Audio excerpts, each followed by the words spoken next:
Hello YouTube and happy late Thanksgiving. I hope everyone had a great holiday yesterday. I know I did. I swear I grew like 3 sizes in pants. I mean, all that turkey and dressing, so much food.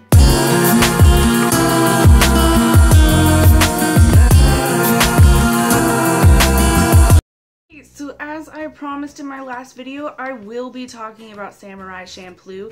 It is in my top 5 of favorite animes, and it is really, really cool. Here's a picture of Samurai Champloo right now. There's nothing there, is there? Oh yeah, that's right, because my video editing skills are not up to par at the moment, so here you go.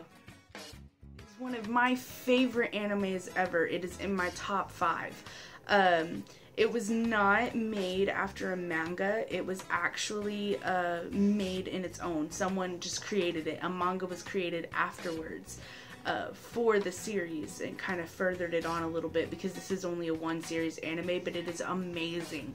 I really, really liked it because they combined 2 of my favorite things, hip-hop and anime. Anime is awesome and so is hip-hop. I love a lot of hip-hop creations like Kendrick Lamar, Dej Loaf, I mean, they are some really awesome people. Schoolboy Q, I mean, who wouldn't like them unless you're not a hip-hop fan? I mean, I'm sorry if you're not a hip-hop fan, but I am. Hip-hop and rap are a really big thing for me. I really like hip-hop and rap. I listen to it a lot. And if you combine hip-hop and rap in anime, you don't think it's going to be really good. But if you watch Samurai Champloo, you're going to give them a lot of props for it. Like, they don't just take modern-day anime. They make it from the Edo period, which is really back in the day, Japanese culture type stuff, and they kind of put a twist to it. They have graffiti, they have a lot of hip-hop, they have hip-hop clothing. Like, they take old Japan and make it a little bit modern, and that's just the Champloo way. It is really, really cool. I suggest that a lot of people watch it, and especially my viewers. I really hope that you guys can watch it and appreciate it as much as I did. I really, really, really liked it. But, that's just giving you the gist of why I like it, and I'm also going to tell you who my favorite characters are, who the most annoying character to me was, and who could have just been left out of the anime and not really make a big difference. Another thing that I really want to tell you guys is my favorite part in the anime. I really like the fight scenes. It's really intense and really cool because they not only just fight like samurais, they put a little bit of hip-hop in it. They put some dance moves and stuff like that in it to give them more of a flow, and they also put music in the background, so it's really cool to watch the fight scenes and see how the fight scenes actually go with the flow of the music that's behind it, and it's really, really amazing. You guys could really, really enjoy it. It's not an anime where you're just like, oh my gosh, that person died, blah blah blah. It's an anime that you can super get into and really enjoy and want to keep watching after every single episode. I'll admit, I binge watched it. It's on Netflix, and I binge watched it. I finished it in 3 days. I was done with it. I wanted to cry after it was done because I wanted it to just keep going. It was so good.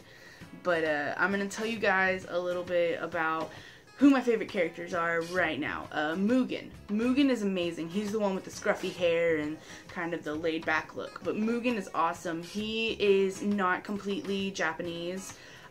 He was actually a pirate in his younger days. He's only 19 in this anime.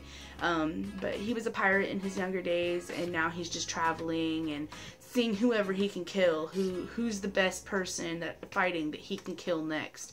And Jean, the one who's a little more proper looking, he's actually the person who he really wants to fight because that's one person he's never really fought before. It's someone that is more up to par in fighting skills than he is.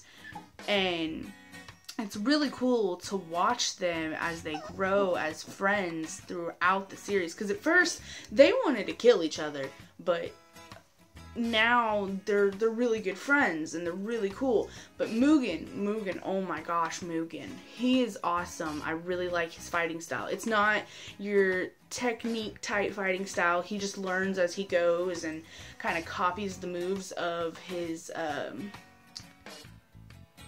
people who compete against him, he copies their moves as he goes. He does not stick to one fighting style. He just goes with the flow, and that's really cool about him. He's the more hip-hop version. He's the hip-hop and Jin's the samurai. And it's really, really cool because it's just, he uses moves in hip-hop, and he uses so cool fighting techniques and stuff, and it's just really fun to watch him fight, and it's such a good character. They really structured him really well. And I think he's just my favorite character of them all. Okay, so the most annoying character to me was Fu. She's the girl. She was super annoying, like majorly annoying. She constantly got captured. She constantly complained about everything, and she hired Gin and Mugen to work for her and to be her bodyguards as she was looking for this sunflower, or the samurai that smelled of sunflowers, but gave them no information about him whatsoever. She didn't tell him how they knew each other. She didn't tell them where he was, who he was, what his name was, or anything like that. She gave them no information about who this samurai who smells of sunflowers was. And if I was Mugen and Gin, I would have not taken the job. Like, it would have annoyed the crap out of me, because when someone tells me that they want me to help them with something, I expect them to give me as much information as possible to help me look, but she just left it out. She never told them who it was, at all. And that would irritate the crap out of me. But that's just how I feel about Fu. Like, that's the one thing that makes me annoyed with her the most, is the fact that she just gave them no information at all. Now, we're going to talk about who could have been left out of the entire series and no one really would have cared. It's the police officer that just randomly pops up in random episodes. I don't know his name, I can't remember his name or anything like that, but he could have been left out. I honestly didn't see the point in him at all. I mean, there was a few backstories, but honestly, those episodes could have been left out too that he was in. It was really, really annoying. Like, what's the point of having some random dude who just pops up out of nowhere and he seems to be in the exact same places as you for no reason at all? But that's just how I feel about him. But overall, the anime was very structured.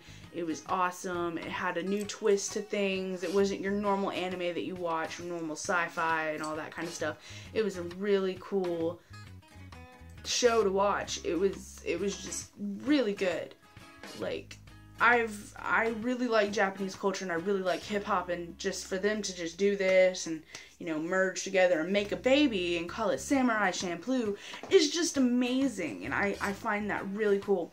If you've ever watched Cowboy Bebop, it's Samurai Champloo was made from the same creators as Cowboy Bebop, so it has kind of the same artistic abilities as the same thing.